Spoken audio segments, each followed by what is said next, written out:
आपको पता है जिन देशों में कुछ फूड आइटम्स को वहां के पालतू जानवर तक नहीं खाते, उन्हें भारत में कुछ कंपनियां बेच रही हैं। ये हमारी जान की कीमत है। भारत में जहर दिया जा रहा है खाने के नाम पर। यह बात पहली बार खुलकर किसी एमपी ने संसद में कही है। मुझे लगता है इस मामले को उनकी आवाज के साथ आवाज मिलाकर हम सबको उठाना चाहिए, क्योंकि शुद्धता के नाम पर शुद्धता की लेबलिंग लगा के हमें पागल बनाया जा रहा है। क्या कहा उन्होंने संसद में, ये आप सबको सुनना चाहिए और साथ ही साथ इस आवाज को एक क्रांति बना करके सरकार तक पहुंचाना चाहिए ताकि वो चेते। सर, बाजार में प्योरिटी का लेबल लगाकर, फर्जी लेबल लगाकर खुलेआम जहर बेचा जा रहा है। दूध, मसाले, edible oils, package food, beverages, सब में unsafe additives, harmful chemical, high saturated fat, sugar और सॉल्ट डालकर मिसलीडिंग न्यूट्रिशनल क्लेम्स के साथ कि ये सेहत के लिए अच्छे हैं, एनर्जी बूस्टिंग है, बेचा जा रहा है। सर, हालात ये हैं कि आप दूध खरीदिए तो उसमें यूरिया मिलता है, सब्जियां खरीदें उसमें ऑक्सीटोसिन है, पनीर के अंदर स्टार्च और कॉस्टिक सोडा है, आइसक्रीम में डिटर्जेंट पाउडर मिलता है, फ्रूट जूस में सिंथेटिक फ्लेवर और आर्टिफिशियल कलर, एडिबल ऑयल में मशीन ऑयल, गरम मसालों में ईंट का पाउडर और लकड़ी का चूरा, चाय में सिंथेटिक कलर, चिकन और पोल्ट्री आइटम में एनाबॉलिक स्टेरॉइड्स, शहद में शुगर सिरप और येलो डाई, यहां तक कि देसी घी में जो मिठाई बननी चाहिए वो भी वेजिटेबल ऑयल और वनस्पति से बनती है।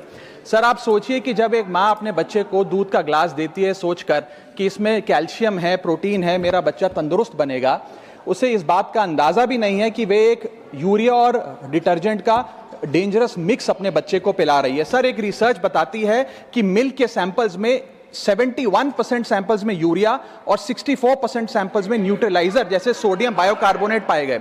सर, इतना तो देश में मिल्क का प्रोडक्शन नहीं है जितना इस देश में दूध बेचा जा रहा है। सर, दवाइयों पे आ जाए, वेजिटेबल्स पे आइए सर। सब्जियों जिनको हम सेहत का भंडार समझकर खरीदते हैं, उसे ऑक्सीटोसिन का इंजेक्शन लगाकर फ्रेश, हरा भरा और उसकी ग्रोथ को एक्सेलरेट कर कर बेचा जाता है।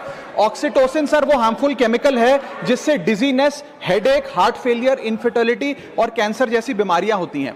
सर, वर्ष 2014-15 से लेकर 25-26 के बीच में जितने भी सैंपल्स की जांच हुई उसमें 25% सैंपल्स में मिलावट पाई गई, यानी कि हर 4 सैंपल्स में 1 में मिलावट पाई गई। न जाने कितने बीमार हुए, कितने अस्पताल में गए और कितनों की जानें चली गई। सबसे भी ज्यादा चौंका देने वाली बात वो है सर कि जो प्रोडक्ट्स भारत में बनते हैं लेकिन इंटरनेशनली बैन हो गए, जैसे कि इस देश की 2 सबसे बड़ी गरम मसाले बनाने वाली कंपनियों के प्रोडक्ट्स यूएस, यूके और इनफैक्ट पूरे यूरोप में इसलिए बैन हो गए क्योंकि उनके अंदर कैंसर कॉजिंग पेस्टिसाइड्स पाए गए।